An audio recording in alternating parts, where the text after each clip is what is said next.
soit avec toi.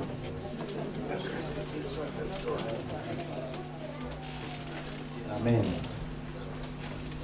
Je veux bénir le Seigneur pour l'opportunité d'être encore dans sa présence. Et vous savez que dans la présence du Seigneur, il y a des délices. Amen. Qui croit que ce matin, Dieu est sur le point de changer sa vie? Amen. Alléluia. Gloire à Dieu. Nous allons donc prendre nos Bibles et nous allons aller à la parole de Dieu. On va prendre Genèse 5 à partir du verset 3. Nous allons lire le verset 3 et le verset 5. Genèse 5, du verset 3 au verset 5. Alléluia.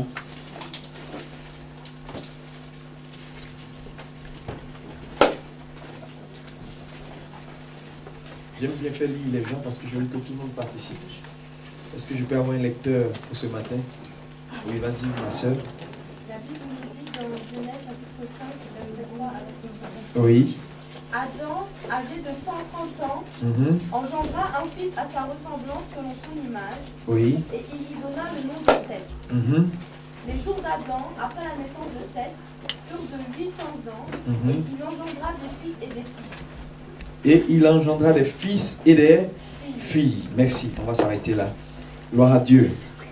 Hier, nous avons expliqué beaucoup de choses. Je n'aurai pas l'occasion de revenir sur tout.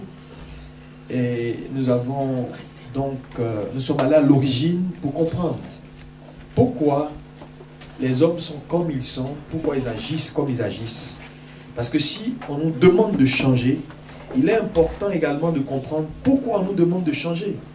Parce que ne pas savoir pourquoi on te demande de faire quelque chose, il y a 80% que tu ne le fasses pas ou que tu le fasses, mais sans vraiment conviction. Et donc, vous voyez, moi je suis pour un évangile pragmatique. Il ne faut pas seulement dire aux gens ne pêche pas, ne pêche pas, ne pêche pas, mais il faut pouvoir leur dire pourquoi ne pas pécher. Ne pas pécher est une bonne chose. C'est très facile de venir et de matraquer tout le monde pour leur dire tu es un pécheur, tu fais comme ça, arrête. Vous voyez, c'est pas comme ça que les choses se passent. Ça ne se passe pas comme ça. Et lorsqu'on étudie la Bible, je l'ai dit, Jésus n'a pas opéré comme ça. Amen. Jésus a été quelqu'un de très pragmatique qui a enseigné un concept qui était le concept du royaume. Amen. Amen. La difficulté de l'Église, et je l'ai dit hier, c'est que nous sommes dans une république. Amen. Comme exemple, la République de la France. Et en même temps, quand nous naissons de nouveau, nous rentrons dans un royaume. Amen. Voyez donc, le chrétien vit dans deux sphères. Il vit dans une république physique, comme la France, et en même temps, il vit dans une sphère qu'on appelle un royaume, mais spirituel. Et malheureusement, ces deux sphères ont des lois qui sont différentes et opposées. Donc, il est difficile pour le chrétien qui a grandi dans une république comme la France, où on enseigne la démocratie, tout de suite, quand il vient dans l'église, de croire que la nouvelle sphère dans laquelle il est, il peut prendre les lois de dehors et les appliquer. Alors que nous savons que dans le royaume, il n'y a pas de démocratie. Est-ce que vous savez qu'il n'y a pas de démocratie dans un royaume? Amen. Dans le royaume, c'est la théocratie. Yes.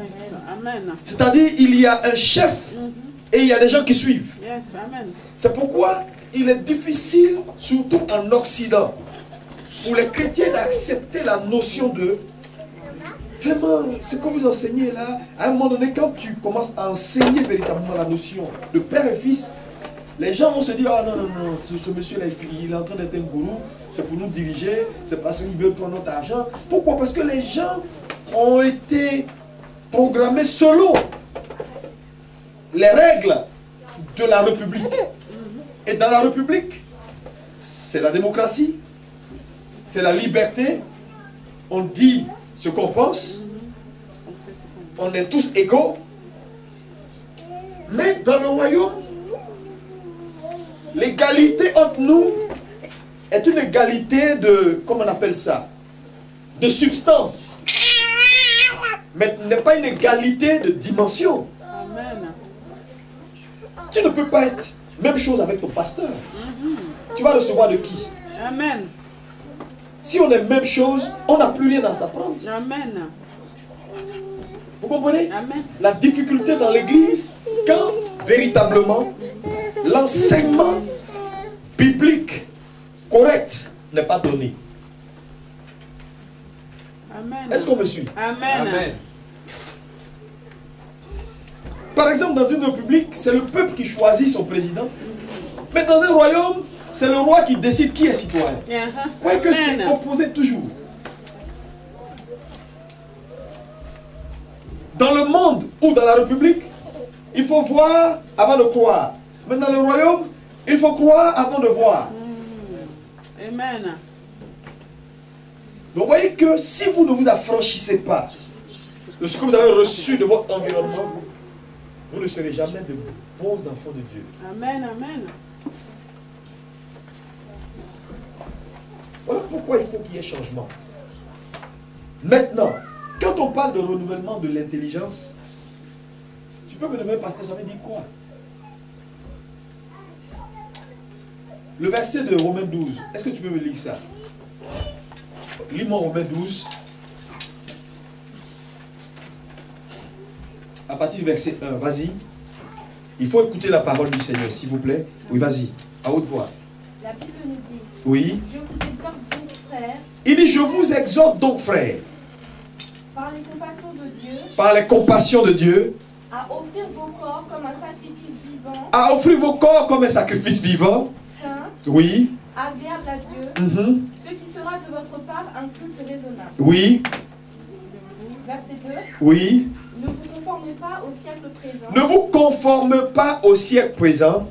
mais soyez transformés par le renouvellement de l'intelligence. Regardez ici. Il dit, ne vous conforme pas au siècle présent, mais soyez transformés par le renouvellement de l'intelligence. Donc, la transformation dans la vie d'un homme vient par le renouvellement de son intelligence. Amen. Maintenant, le mot transformer ici, quand tu vas dans la version, parce que moi j'ai une Bible en hébreu, tu vois, dans la version littérale, le mot transformer, soyez transformés, c'est le mot métamorphose. Soyez métamorphosés. Ça veut dire changer d'état, le mot métamorphose.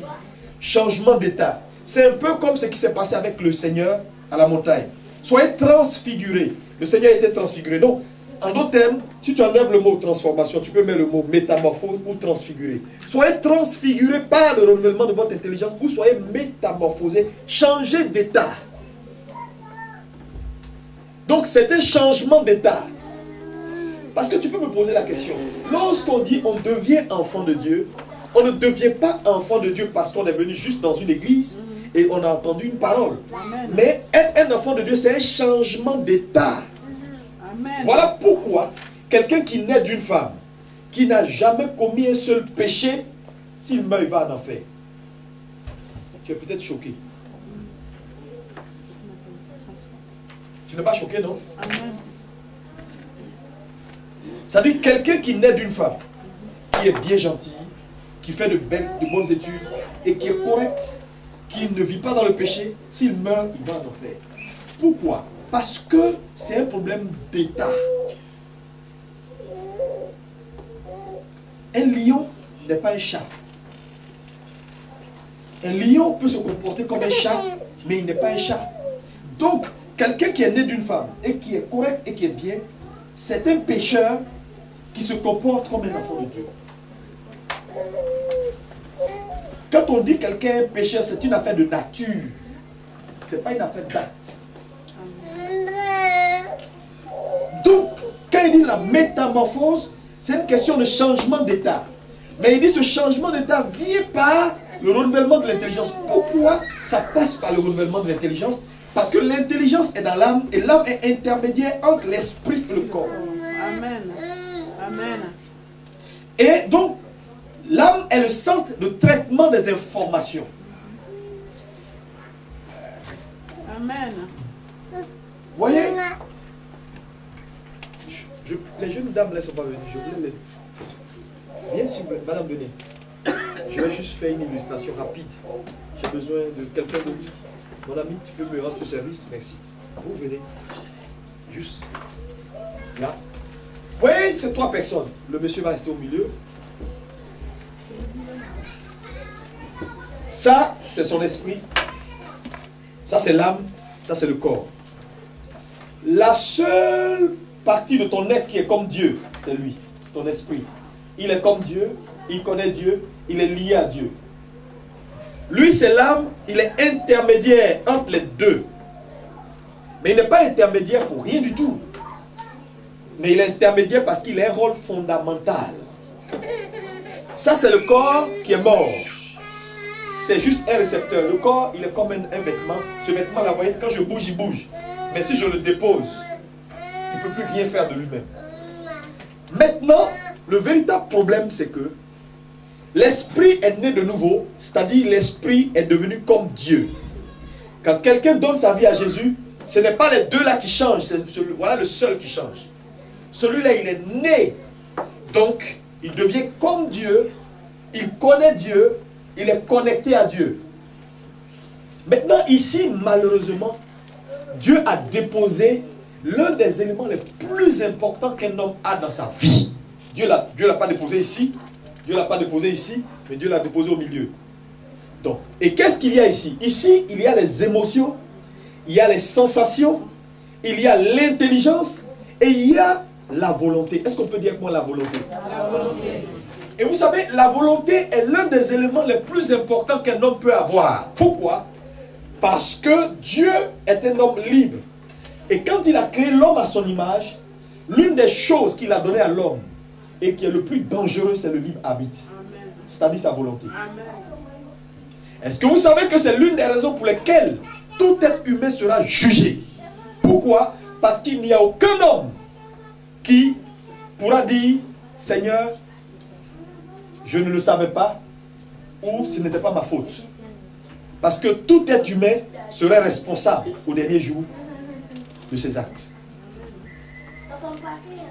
Tu es ce que tu es parce que tu as choisi de l'être. Même si apparemment tu dis on me l'a imposé, à la base c'est toi qui as fait le choix. Tu dis une femme m'a trahi. Oui, elle t'a trahi, mais c'est toi qui lui as fait confiance. Donc à la base c'est toi qui es en faute d'abord. Donc vous voyez que en définitive, aucun homme ne peut subir quelque chose sans être le premier responsable. Parce qu'ici, Dieu a déposé quelque chose qu'on appelle la volonté. Est-ce qu'on peut répéter ensemble la volonté? La volonté. Maintenant, regardez. Ici, cette partie de ton être qu'on appelle l'esprit, il est connecté à Dieu, il reçoit des informations. Est-ce qu'on peut dire information divine? Information divine. Celui-là, il est connecté au monde, il reçoit aussi des informations. Maintenant, toutes ces informations, ce qui vient du ciel, ce qui vient du monde, ces informations viennent se mettre tous ici. Celui-là, en lui, il y a le centre de traitement de toutes les informations qu'il reçoit de Dieu et qu'il reçoit du monde. Maintenant, ce monsieur-là, à son niveau, il y a le centre de traitement des infos. S'il n'a pas une intelligence renouvelée, alors, quand les informations vont venir et quand il va les rendre selon la nature de son intelligence. C'est pourquoi pour un événement, il y a plusieurs interprétations en fonction de l'intelligence. Maintenant, Dieu veut que nos intelligences soient renouvelées, c'est-à-dire que la culture biblique, la façon de voir de Dieu, la façon de penser de Dieu, la façon de faire de Dieu devienne la culture de son intelligence. De telle sorte que quand il va recevoir les informations, qu'il puisse les interpréter comme si c'était Dieu lui-même qui les interprétait. Est-ce que vous comprenez? Amen. Voilà pourquoi, lorsqu'on parle d'intelligence renouvelée, en fait, la seule chose que Dieu vous demande, commencez à voir les choses comme je vois, commencez à penser comme je pense, acceptez ce que j'accepte, refusez ce que je refuse, mangez ce que je mange, ne mangez pas ce que je ne mange pas, réfléchissez et faites comme je fais. Donc un homme qui épouse la culture de la Bible est un homme qui est en train de renouveler son intelligence. Ça veut dire que lorsqu'il va recevoir de Dieu, l'interprétation qu'il va donner de ce qu'il a reçu, l'interprétation sera selon la parole et selon les voies de Dieu. Amen. Maintenant, regardez. Ici, il y a les émotions et il y a quoi? J'ai dit la volonté. Donc, ta volonté est importante. Qu'est-ce qui se passe? Ce monsieur a sa volonté. Maintenant, un homme vit une vie de victoire et de bénédiction en fonction du choix qu'il fait ici. Soit vivre selon sa volonté en conformité avec la parole, ou soit vivre selon ses émotions. Malheureusement, la plupart des chrétiens vivent selon leurs émotions. Voilà pourquoi leur vie, il y a toujours des hauts, des bas. Parce que les émotions sont liées à notre environnement. Et comme l'environnement est un environnement qui est tombé dans le péché, alléluia, nos émotions varient en fonction de ce qu'on voit, ce qu'on sent, ce qu'on ne voit pas. C'est pourquoi quand vous lisez le psaume 103, David a écrit ce psaume-là à un moment donné où la Bible dit, David est revenu de guerre, les gens sont venus dans son village, ils ont pris tout le monde, femmes, enfants et tout. Donc David était face à une situation où ses émotions ont commencé à réagir pour lui dire, mais maudit Dieu. Et David va prononcer cette parole, mon âme, je te commande, bénis l'Éternel. N'oublie aucun de ses bienfaits. En fait, c'était une prière que David faisait pour dire à son âme, tu n'as pas le droit de faire autre chose que de bénir l'Éternel. Parce que c'est son âme, puisque les émotions sont dans l'âme, les émotions ont voulu prendre le dessus. Pour commencer à dire, mais je ne comprends pas Dieu. Pourquoi moi je vais te servir et je reviens, mes enfants ne sont pas là, on a pris mon village, on a capturé mes gens, et je ne suis pas content. Les émotions ont failli prendre le dessus. Et il a dit, non, non, non, je ne suis pas un être émotionnel, mais je suis un être qui a des émotions, mais qui a également une volonté. Donc, au lieu de laisser mes émotions prendre le dessus, je décide, mon âme obéit à la volonté de Dieu. Est-ce que c'est compris? Veuillez vous asseoir. Merci beaucoup pour votre attention. Donc, je voulais vous expliquer ça pour vous dire que c'est véritablement important. Maintenant, voyez, ce à quoi un homme s'expose, c'est ce qu'il finit par toujours croire. Ce qu'un homme croit, c'est ce qu'il finit par toujours devenir. N'oublie jamais ces trois choses. Est-ce que tu peux répéter avec moi? Ce à quoi un homme s'expose. Répétez après moi. Ce à quoi un homme s'expose, c'est ce qu'il finit par croire. Ce qu'un homme croit, c'est ce qu'il finit par devenir. Il faut écrire, c'est très important. Voilà pourquoi Dieu veut vous exposer à la parole afin que cette parole finisse par entrer dans votre cœur et que vous finissiez par croire à cette parole. Et quand tu as cru, il y a une seule chose qui est sûre, tu vas le devenir. Mais en réalité, beaucoup de gens prétendent croire, mais ils ne croient pas. La preuve, ils ne sont pas la chose. Amen. Alléluia. Maintenant, hier, on a expliqué beaucoup de choses.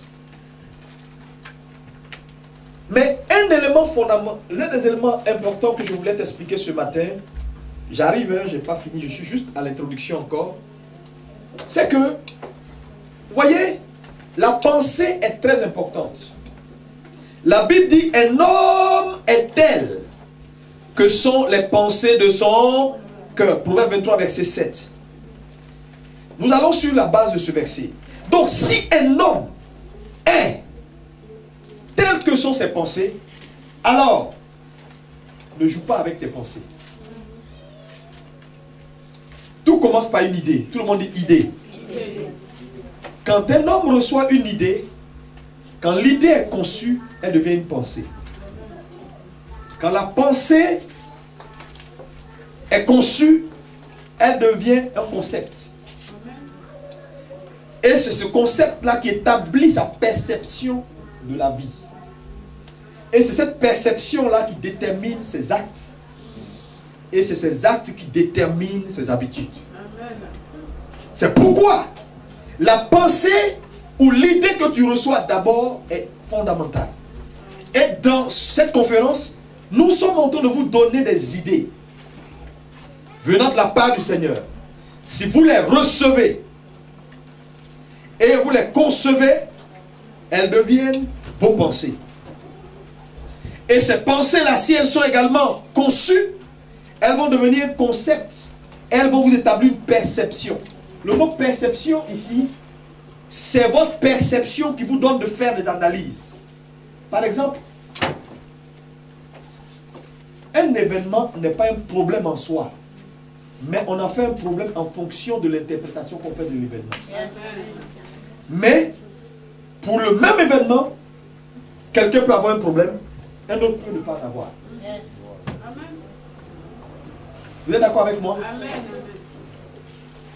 Donc, la perception qu'un homme a est ce qui détermine sa réaction.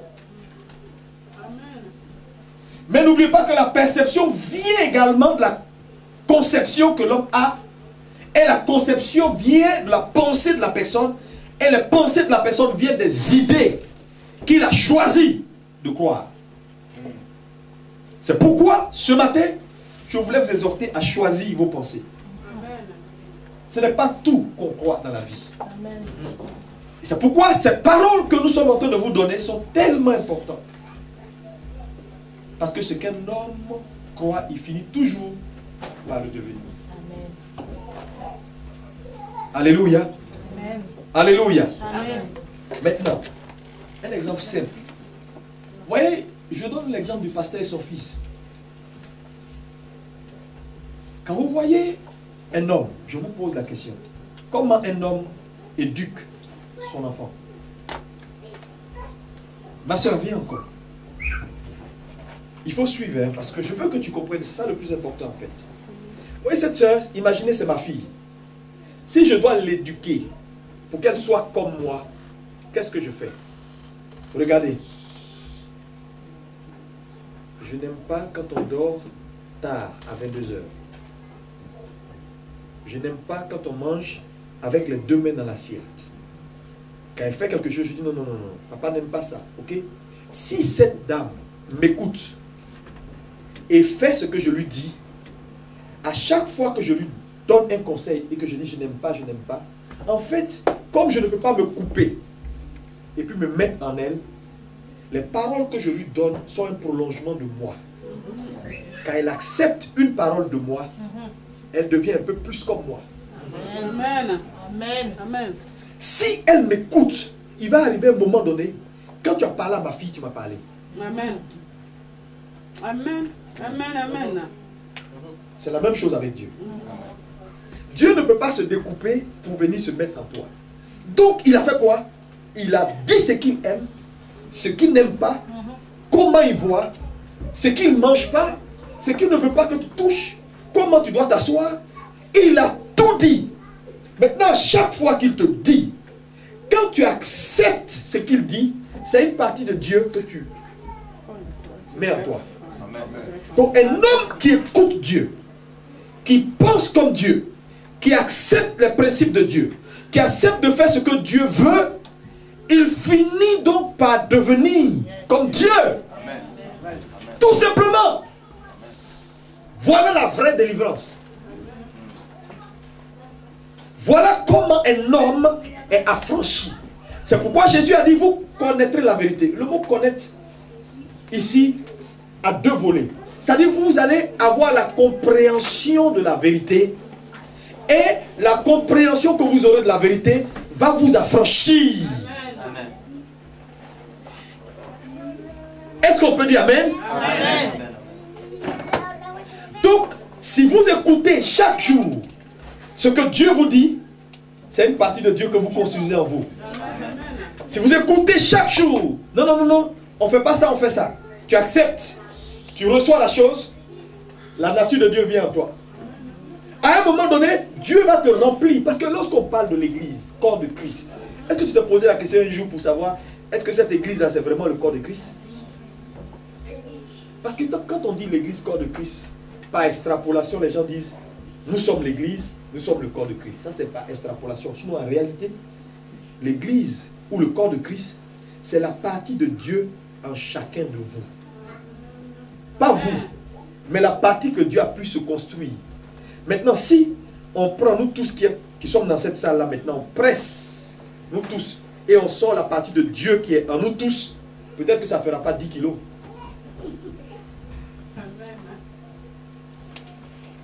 Donc, ce que Dieu veut, c'est que sa partie de lui en nous augmente jusqu'à ce qu'on arrive à un point où, quand on t'a vu, on n'a pas besoin d'aller voir Jésus.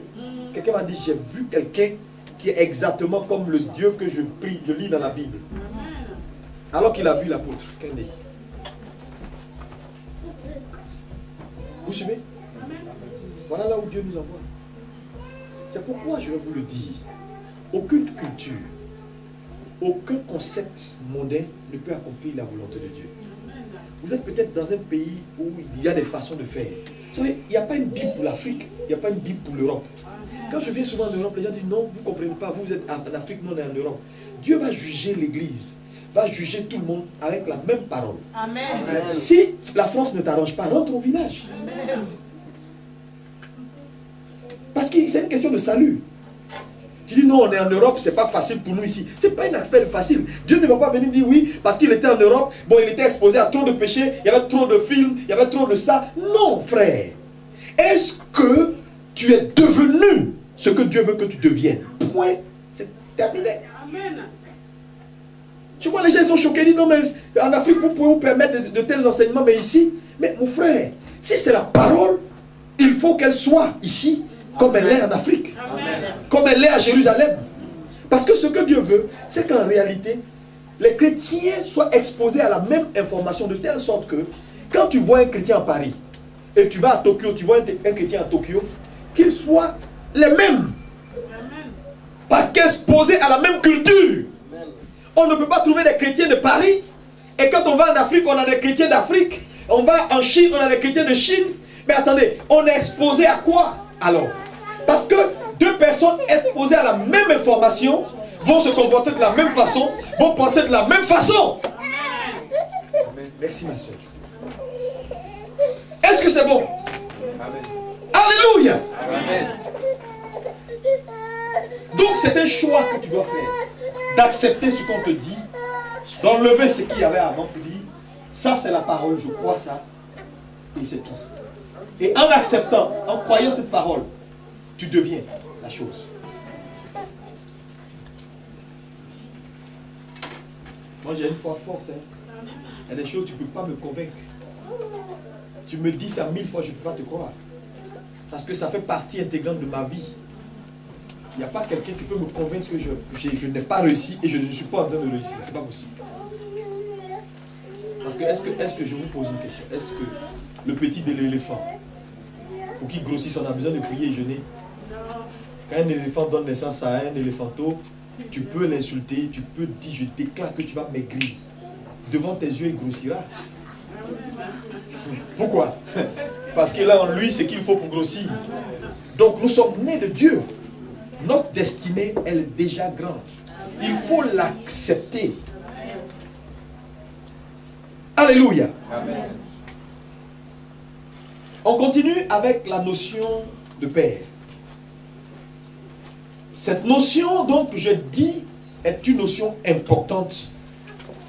Pourquoi Dieu m'attarde sur cette notion? C'est parce que Dieu veut changer ta mentalité. Et en changeant ta mentalité, Dieu veut te donner de pouvoir opérer dans une dimension supérieure. Est-ce qu'on peut dire Amen? Amen. J'ai dit hier que au lieu de faire des fils, nous avons fabriqué des chrétiens, des collaborateurs, et nous nous sommes retrouvés avec des rebelles dans nos assemblées, des gens qui pensent qu'on est la même chose. Je vous dis, notre égalité est sur le plan de la substance. Jésus a été très clair. Il dit, celui qui m'a vu a vu le Père. Le Père, le Fils et le Saint-Esprit sont égaux. Parce qu'ils sont tous Dieu. Ça, c'est l'essence. Mais le Père est celui qui a envoyé le Fils.